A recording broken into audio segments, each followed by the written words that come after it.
आज आम्ही weekend enjoy करायला महाबळेश्वरला आलोय। स्ट्रॉबेरीचे फेमस ठिकाण म्हणून महाबळेश्वर ओळखले जाते। चला तर मग आता आपण स्ट्रॉबेरी फार्म मध्ये जाऊयात। मस्त स्ट्रॉबेरी लागलेल्या आहेत। माझ्या मैत्रिणीला स्ट्रॉबेरी खूप आवडते म्हणून तिने आज रेड कलरचा ड्रेस घातलेला आहे। हे बघा, आता आम्ही महाबळेश्वरच्या शिव मंदिरात आलोय। हे मंदिर फार जुने आहे। इथे शिवलिंग पूर्ण रुद्राक्षाचं आहे। हे पाणी कृष्णा, वेणा, कोयना, सावित्री आणि गायत्री या नद्यांचे संगम होऊन गोमुखातून पाणी नेहमी वाहतच राहते। आता आम्ही धोबी वॉटरफॉलला पोहोचलोय। हे पर्यटकांचे आवडते ठिकाण म्हणून ओळखले जाते। आता लिंगमाला वॉटरफॉलला पोहोचतोय।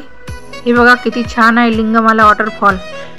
महाबळेश्वर हे थंड हवेचे आणि मस्त निसर्गरम्य वातावरण म्हणून प्रसिद्ध आहे। हे प्रतापगड किल्ल्याचे प्रवेशद्वार आहे। याच किल्ल्यावर अफजल खानाचा वध झाला।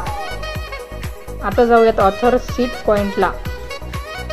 ही महाबळेश्वरची सर्वात लोकप्रिय आणि सर्वांनाच आवडणारी जागा आहे। ऑथर सीट पॉइंटला पर्यटकांना सेल्फी काढण्यासाठी खूप आवडते। आम्ही पण मस्त एक फोटो काढलाय।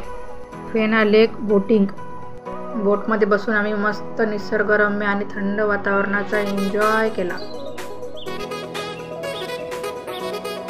आता आम्ही आलोय मॅप्रो गार्डनला। स्ट्रॉबेरी विथ क्रीम खायला खूपच मज्जा येते इथं। मॅप्रो गार्डन मध्ये श्रीने खूप एन्जॉय केला। बघा काय मस्त पोज देऊन फोटो काढतोय। आता आलोय पाचगणी टेबल लँड पॉइंटला। पाचगणी हे सर्व पॉइंटची गाणी म्हणून ओळखले जाणारे ठिकाण। इथे आम्ही घोडागाडीमध्ये बसून सर्व फिरलोय। Please like and subscribe.